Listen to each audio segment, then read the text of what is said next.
is right. We are live here this afternoon at an early hour because it's a pop-up interview right here on WCRS this afternoon.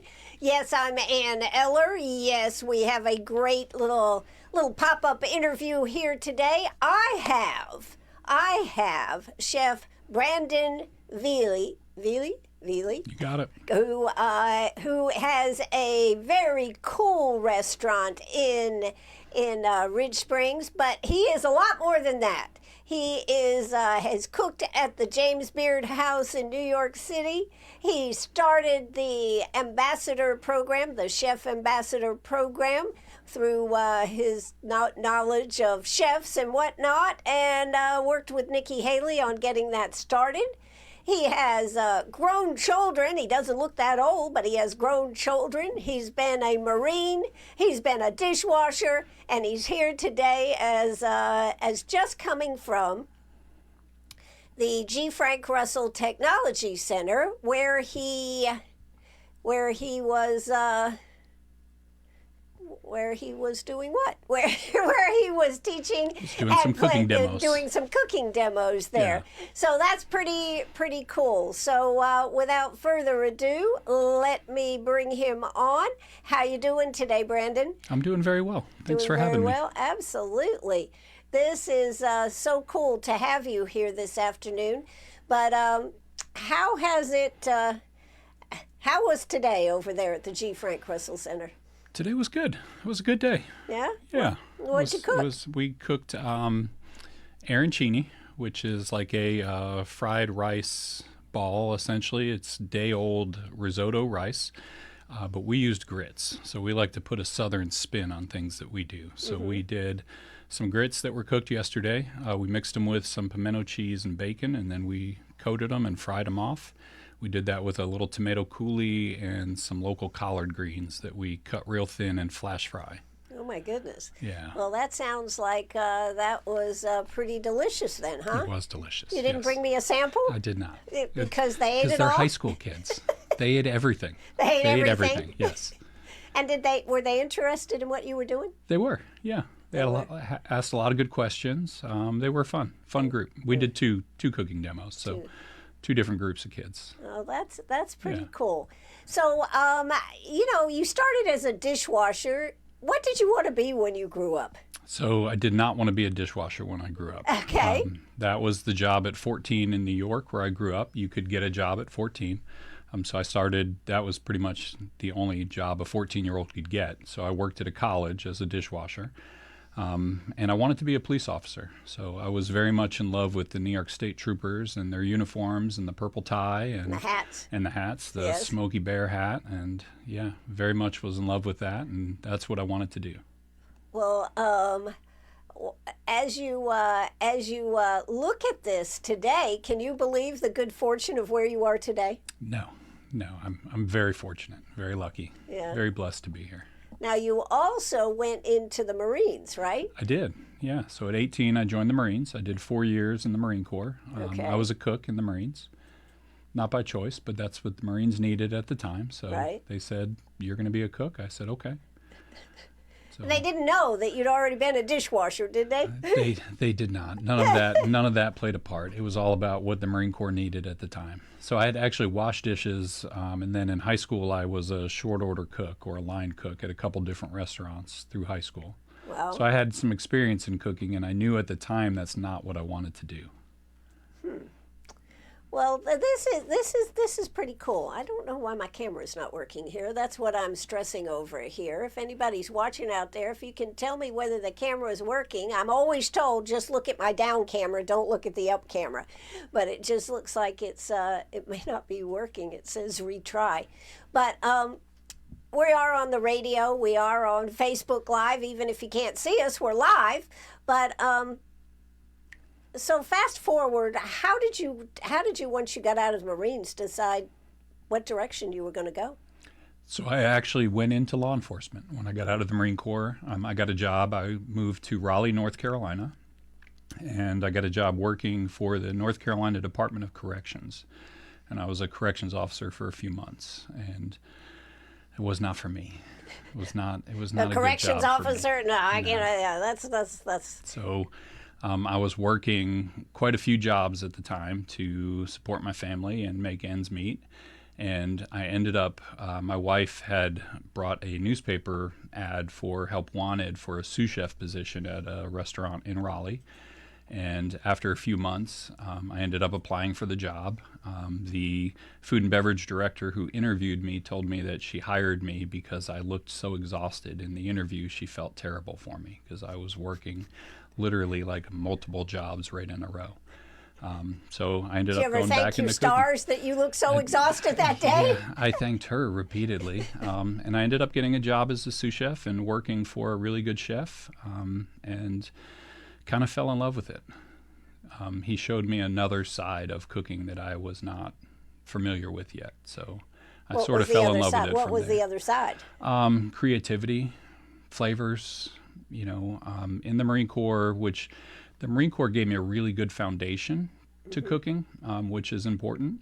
But there wasn't a lot of creativity in the Marine Corps. You have to, a recipe is essentially a written order, so you have to follow it to the letter.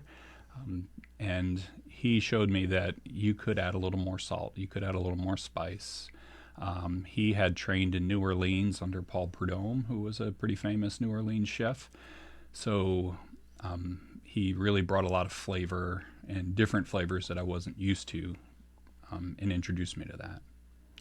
And I guess when you were cooking in the Marines, what'd you tell me? One place you worked in, you had to serve 10,000 meals Yeah, a day? We did 10,000 meals.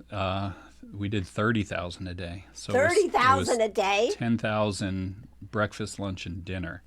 So each meal was 10,000. Oh my God. Yeah, that's a lot of omelets at breakfast time. It's a lot of omelets. How many eggs? Thousands. So we would get literally like every day we would have 7 or 8 food trucks, like tractor trailers, deliver food every single day. So it was quite an operation. This was in Fort Bragg? This was at Camp Lejeune, or this was Camp part Lejeune. of Camp Lejeune. Camp So it was Lejeune. an area called Camp Geiger, which is part of Camp Lejeune. It's where the School of Infantry is. Wow. Yep. That's pretty amazing. Well, fast forward, you got out of the military. You're learning all about these foods and everything. So how did you make the next step? So as I was working as a sous chef, I was at a hotel in downtown Raleigh. I had a gentleman come in one night, and I used to make this special steak that wasn't on our menu, and I made this whiskey sauce that went with it. And the bartender was pretty familiar with it, so he would always, if he had sort of like a VIP at the bar, he would say, he would come back in the kitchen and say, "I want you to make this guy that steak."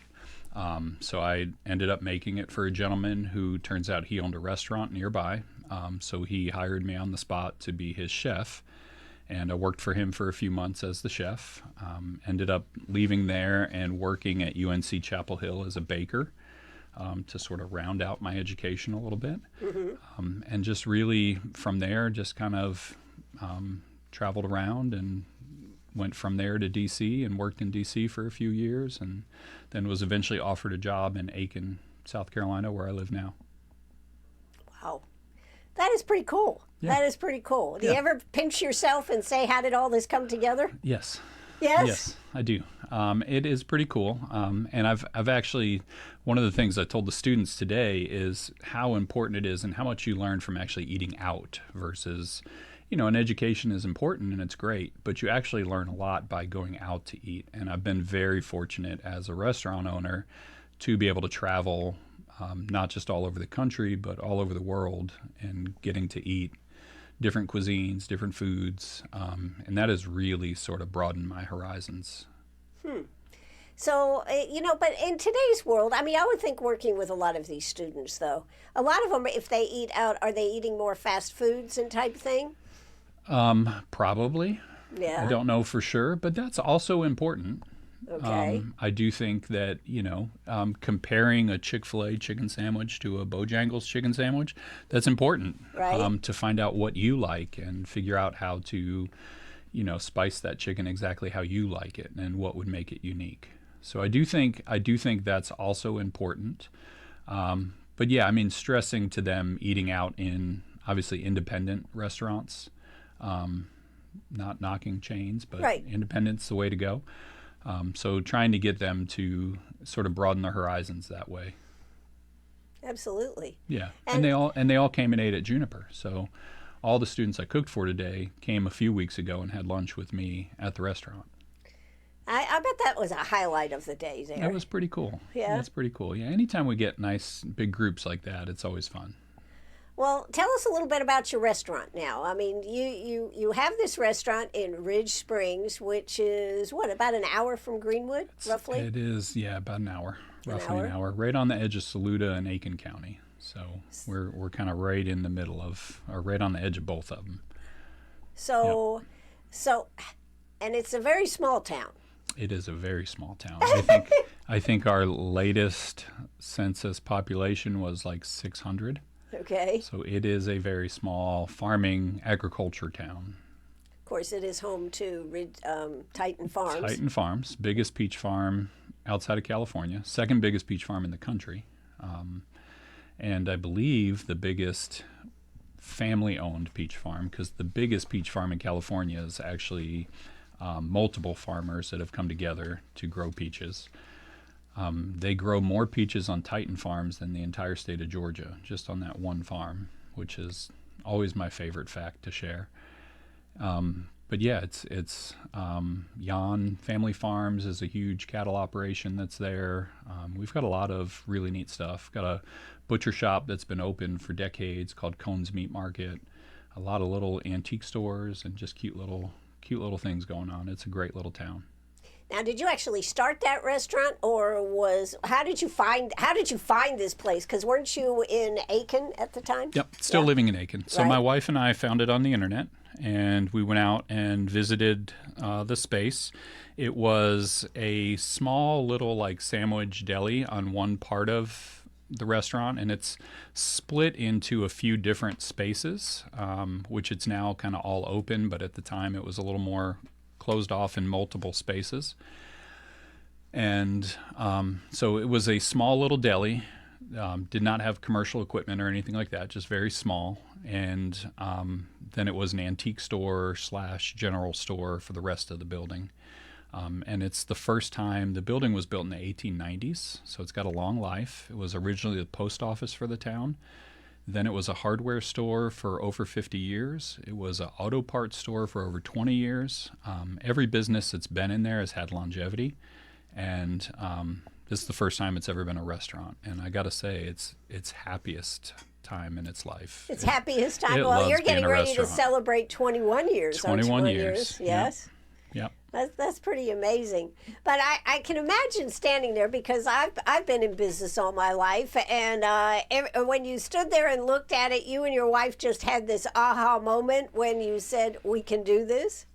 Yeah. So my wife was 7 months pregnant at the time. So I mean, if you're gonna jump, let's wait until you're 7 months pregnant and make a leap and Right. quit our jobs and Just start do this it. business. And Just do it. not only a business, but a business that traditionally, historically, most restaurants close within the first year. So let's pick a really risky business. So yeah, we made the leap, and we both.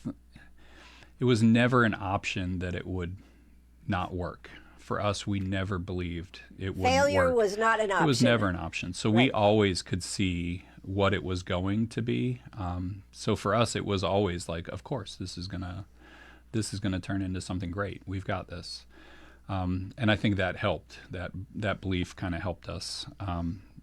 But yeah, I mean, we always thought it was going to grow into something amazing, and 21 years later, it really has. Well, tell me how you got involved with doing the ambassador, because you actually started that program, didn't That's you? right, The yeah. chef ambassador program. So, the Nikki Haley, when she was governor of South Carolina, she had come to visit us for dinner. We had a customer who was a regular who was friends with her, and he kept telling us he was going to bring her to dinner. So he brought her one night. It was 3 couples. So it was the gentleman and his wife and Nikki Haley and her husband, and then another couple that came in. We knew they were coming. It was amazing for the town. Everybody was so excited. Was she governor at that point? She was governor at the Okay, time. So everybody was so excited. And do you have banners out there? Welcome, Nikki Haley?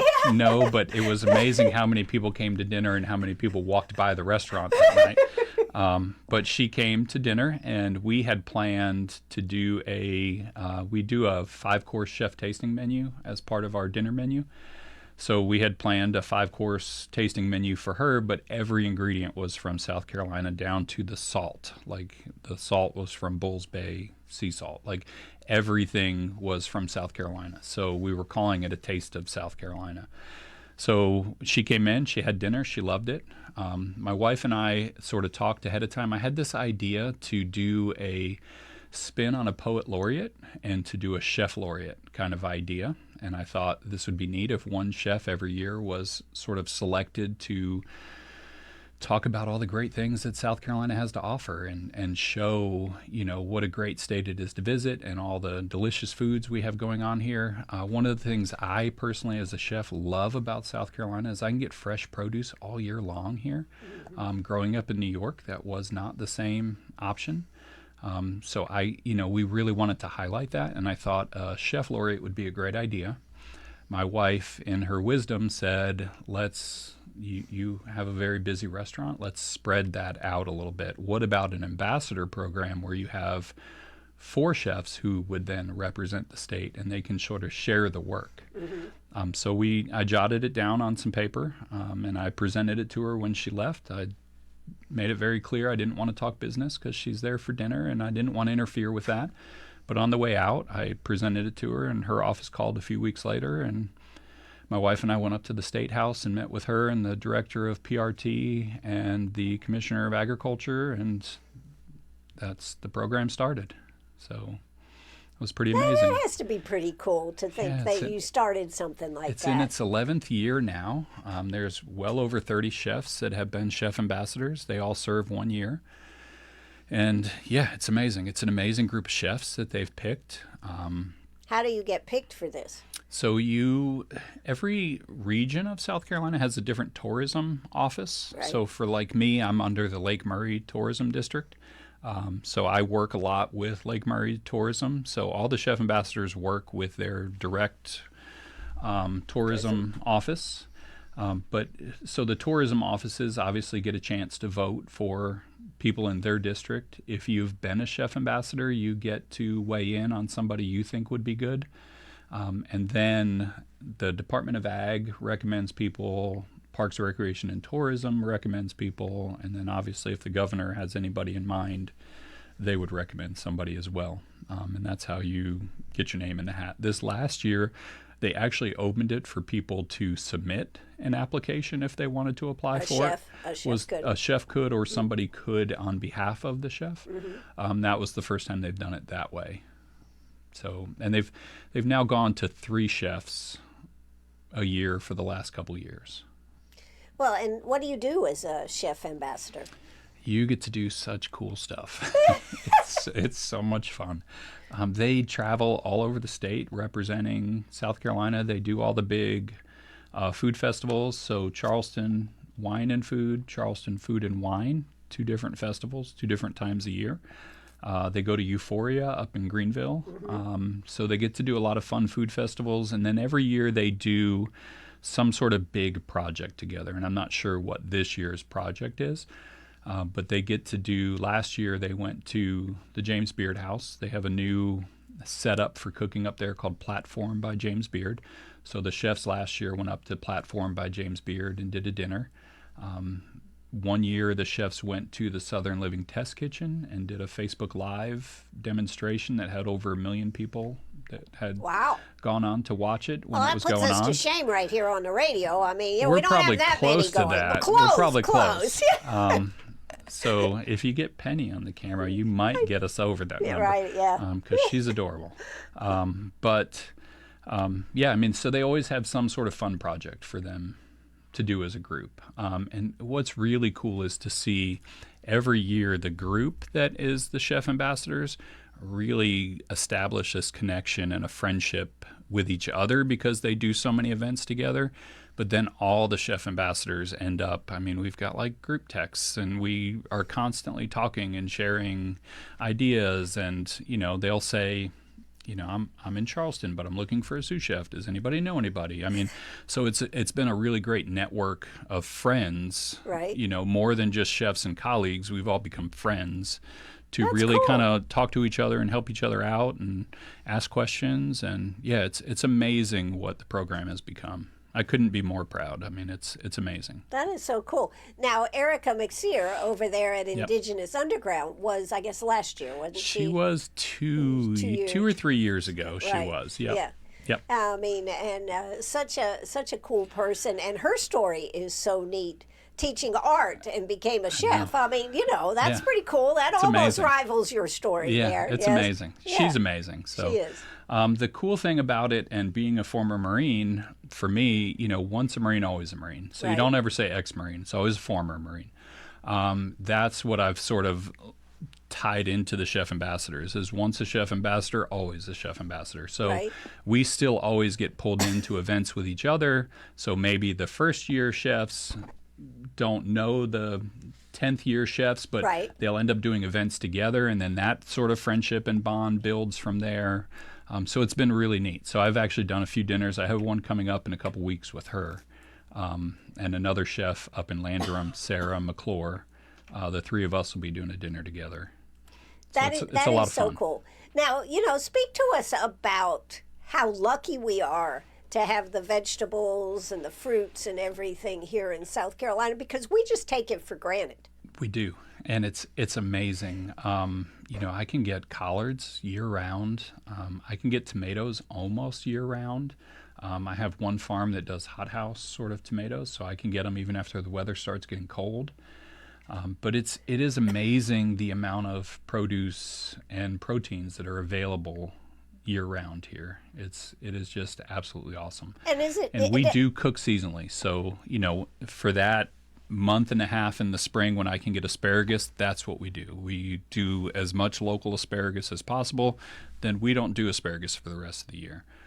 So peach season is now coming. Because we're like peach central in Right. Ridge Spring. Right. We do, you know, we'll do peaches until the end of August, September, depending on the weather. So if you want to go to Juniper Restaurant and you like peaches, this could That's be the an place to go. excellent time to go, Yes, right? yes. And if you want to pick some up, because we have a couple of packing sheds right near us. So within 2 or 3 miles in any direction from the restaurant, you're going to run into a peach stand. So this time of the year, what's your favorite thing to cook with local produce? Peaches, of course, but what's your favorite things to cook? So I just ended strawberries. I just got I believe my last batch of strawberries last Thursday. I still have them, but I'll be using those up this weekend. And so strawberries and asparagus was a favorite, but now going into peaches and tomatoes, summer squash is coming in. So any of those things, corn, I can see the corn growing higher every single day when I drive to work. Right. I drive literally through a cornfield. So I take the back roads, huh? well, everything in the Ridge Springs is a back road. So, Right. you know, I can watch it growing, and I know that's coming. I'm a huge fan of corn, so I'm excited for when that. I think your when that corn comes. chowder is supposed to be Our pretty corn chowder famous, it's isn't got it? sort of a cult-like following. That's what I heard. It is definitely our number one seller, and it's something we've had right from day one. We offer it every day, and people go crazy for it. So, so are you still evolving, or do you think Always. you know you are? Always. Okay. Yeah. Yeah, Okay. always evolving, always doing something different, always trying something new. Do you ever don't try ever- something that bombs? Yeah, of course. Not often. Not often. Not okay. often. I couldn't even tell you anything. I don't have any examples, but I'm sure that we've tried stuff that didn't go over super well. I think between my wife and I, we have enough experience at this that we can normally avoid that. Right. So we have a pretty good idea of what's going to work. But I mean, yeah, we have things that we've tried that weren't as popular as we thought maybe they might be. Did you ever have to make something into something else? So my grit arancini that's the perfect example, and what I really explained to the students was that's a perfect example of taking a leftover. So when Right. we have leftover grits, you can repurpose that into something new and delicious. So So you can there's no take the waste. leftovers, exactly. So there's no waste because we do not like waste. We do not like to add things into the landfill if we can help it.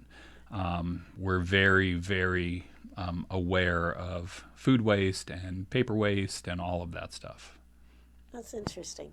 Yeah. So we don't have a whole lot of time left, but I remember when you went to the James Beard house, and it was a big deal. That was back in 2017. 2017, right. June of 2017. And you went up there, and how did relive this for us? So we were invited. I had actually cooked one other time at the James Beard house with the chef ambassadors. So we got invited back just as Juniper. And so we went up, we spent a week up there. We brought our staff. Most of them had never been to New York. So we really made the most of it and spent a week just traveling all over New York. And you were familiar with New York. I was 'cause you're familiar, from yeah. here. And my dad lived in Manhattan when I was a kid. So I lived, I had sort of, that was like that area where Greenwich Village, where the James Beard house was, still is, but they've moved where they do the dinners. But that area was very much a stomping ground for me as a kid. So I was very familiar with it. But yeah, I mean, we went up and made the most of it. We had a blast. It was amazing to cook in that kitchen. It was sold out, wasn't it? So it was sold out. They told us if it was your first time coming, they sell 80 tickets, and that's it. They do not sell more than 80, and they made that very clear. Mm-hmm. There will not be more than 80 people here. So they told us on your first time, expect to sell about 60 tickets, because nobody in New York is going to know you. Right. So expect to sell about 60. Okay. About a month before the dinner, they called us to tell us the dinner sold out. They had sold all 80 tickets. The day of, when we were there, the staff at the James Beard house was frantically running around and rearranging furniture because they actually oversold the dinner, which they told us never happens. So they actually sold 81 tickets. Oh my God, one extra ticket? You'd be surprised. It's a very small house. Right. So they were trying to fit everybody in there. I mean, the kitchen is tiny. So we ended up doing 81. Nikki Haley came to the dinner. She was actually the ambassador for the UN at the time. Right. Craig Melvin came to the dinner from the Today Show. He's from Columbia, South Carolina. The director of PRT, a bunch of people from the Department of Ag. So we had a lot of South Carolina representation. We had quite a few of our regulars at the restaurant came up to New York for the dinner, huge, which was it? amazing. That was absolutely amazing. So we had quite a few of our regulars. Well, that's how you sell it out. You have yeah. your own entourage, right? Yeah, sure. And then my wife and I grew up in New York, so we had some of our own family there. Right. So my mom, my aunt, my wife's mom, her sister, her best friend growing up, and her husband and her best friend's parents. I mean, so we had a lot of people that came and really kind of represented and really showed up for us, which was amazing. But yeah, we ended up selling 81 seats. We had a great dinner. It was an amazing night. And yeah, I mean, afterwards, Nikki Haley got up and gave a great speech about how wonderful we were. And so that was pretty cool. Yeah. So that definitely, if you weren't already on the map in South Carolina, that really put you on the map on top of that, right? Yeah, it was pretty neat. It was a neat experience. I don't know that we necessarily do things we like to put Ridge Spring on the map, that and Juniper, but Right. obviously we like to draw attention to the town. And we do this because we love it, and you hope that'll kind of roll off and become something from there. But we went up because we just really wanted to represent South Carolina and Ridge Spring and that area and who we were. And that area has never had, they've never had a restaurant like Juniper. They've never had representation like that. So Right. it was pretty amazing. Wow, that is so cool. I'm so glad you shared that. Now, have you thought about recreating that James Beard menu that you did? We did do it a few years ago. We do a guest chef dinner series in the summer. and we have 3 different chefs come in, one a month, and we sell 80 tickets. No, I'm just kidding. We sell however many tickets people want to buy. But we do a guest chef dinner series, and a few years ago, one of the guest chefs was our former sous chef, who was the sous chef at the time. Dwayne Liggins is his name. When Dwayne worked for us and we went to the James Beard House, we invited him back to be a guest chef to recreate that menu with us. So that was a lot of fun. I'll bet it was. Yeah, it was a lot of fun to get to share the memories with him again. And during the guest chef dinner series, we go out and talk to the crowd, and we talk about each course that we're doing. So it's a lot of fun. It's very interactive. And that was a lot of fun to get to share that with him again and really just kind of talk about it and revisit all that. And right. It was amazing. That's so cool. Now, when are you open? Because I know people are going to be saying, we got to go to Juniper there. Yeah. And so we will tell us where you go. Thursday, Friday, Saturday, 11 to 2:30. Okay. And then once a month we do Sunday brunch. So at Juniperlicious is our Instagram. You can always find us on Facebook or Instagram to get all the information on what we're up to and what we're doing. We are always trying new things and doing fun projects. And at chef_Brandon Velie is my Instagram. So you can always find out, because I will carry over whatever Juniper posts. So you can always see what we're up to. And that's really the best way, is to find out what fun stuff we have going on. All right. So this is in Ridge Springs, and the name of the restaurant is Juniper. In fact, they're turning 21. They have been featured in all kinds of great avenues and done a lot. And Brandon, I really appreciate you stopping by. I know you had a busy day up there at the G. Frank Russell Technology Center, but this has been really nice of you to come down. Thanks for having me. It's been a lot of fun. Absolutely. Yeah. And I told him when he sat down that Penny would be doing the interviewing, but she got shy. So she decided she wasn't going to say a word. But I know people would love to come down there and see your restaurant, and I hope when you come back here to Greenwood or in the surrounding area, let me know, and we'll have you on the radio, and we'll talk some more. That sounds great. All right. Yeah. This is WCRS Radio. I am Ann Eller, and we are going to take a little short break, and we'll be back here at 5 o'clock. See, there's Penny, everybody.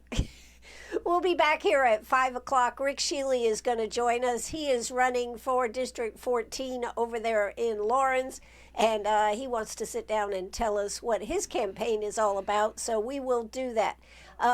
Brandon, anything else you'd like to tell us before I let you go? Nope. Just thanks for having me. It's been fun. All right. And come on down to Ridge Springs, right? Yeah, please. Absolutely. Thanks so much for being our guest this afternoon. We're going. We will now drop the curtain. Drop the curtain. We will say adieu. We will cue the music. And I'll be back in just a little bit. Don't you go away.